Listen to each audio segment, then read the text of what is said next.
Good morning, fourth and fifth graders. Happy Friday, and I know it's Fluency Friday.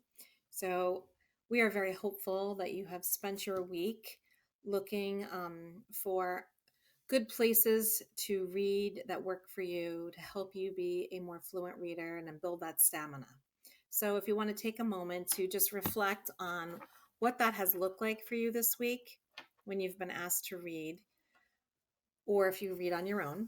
Um, where has that been a good spot for you? Has it been at the kitchen table while someone's making dinner, or does it look like a fort you built in your room where it's quiet, or just a spot on the couch or in the corner in the basement? Whatever it looks like, or whatever kind of place that you can find, just make sure that it's a great place where you can read aloud even and listen to yourself and ask yourself those questions that we ask you every week. um, am I reading fluently? Am I stopping at the correct? Am I speaking correctly for the punctuation? Am I stopping at the punctuation? Am I reading like an actor, or am I reading like a robot? Is this book a good fit for me? Is it too hard or too easy? And just practice, read out loud, read to us on Flipgrid. um, we can respond to you and give you feedback on how you're doing, but just put a lot of effort and time into just trying to be the most fluent reader you can.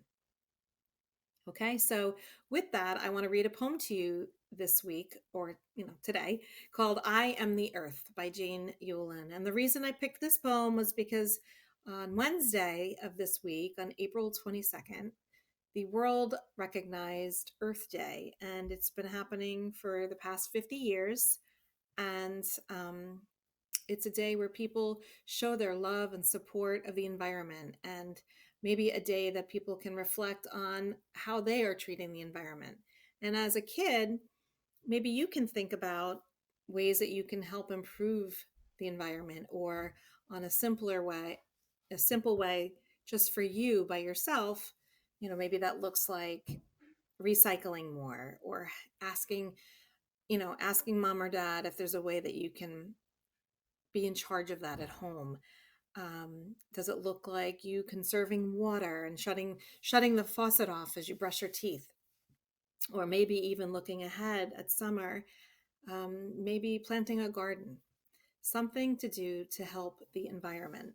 So I'm going to read this poem, and I want you to notice in the poem that it was not written with punctuation.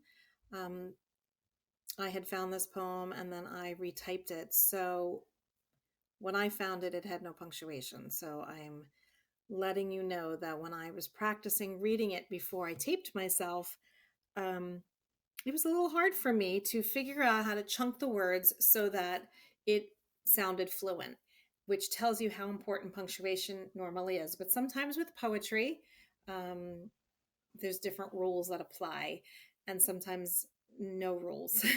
So listen to me read this, and then you can practice with me.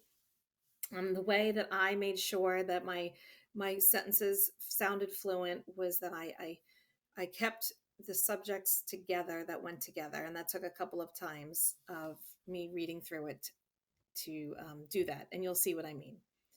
I am the earth, and the earth is me. Each blade of grass, each honey tree, each bit of mud and stick and stone is blood and muscle, skin and bone. And just as I need every bit of me to make my body fit, so earth needs grass and things that grow here naturally. Okay, so let's read it together. And you can try chunking the sentences together before you take your breath that go together. For example, I am the earth and the earth is me. That's when I took my breath. And then each blade of grass, each honey tree, I took my breath. I paused. All right, so let's do it together. I am the earth, and the earth is me. Each blade of grass, each honey tree, each bit of mud and stick and stone is blood and muscle, skin and bone. And just as I need every bit of me to make my body fit, so Earth needs grass and things that grow here naturally. Okay. I hope you enjoyed hearing this poem. It made me think a lot about what is needed on our part to take better care of the environment.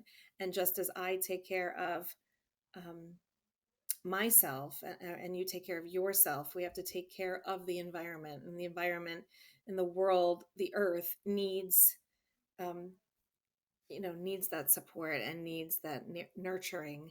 So we need to take care of it in order for it to take care of itself. Okay, so I posted a copy of this as well in Google Classroom, and there is a response that you'll be doing on Padlet. So I won't talk too much about the poem anymore. I kind of went over it a little, but I'd like you to respond to it. And those directions are in Google Classroom as well. I also posted a video version of this poem. It's actually it's kind of cute. So that is from YouTube, and I posted that on our agenda. So have a wonderful, wonderful Friday, and I will talk to you again very soon. Okay. Bye, guys.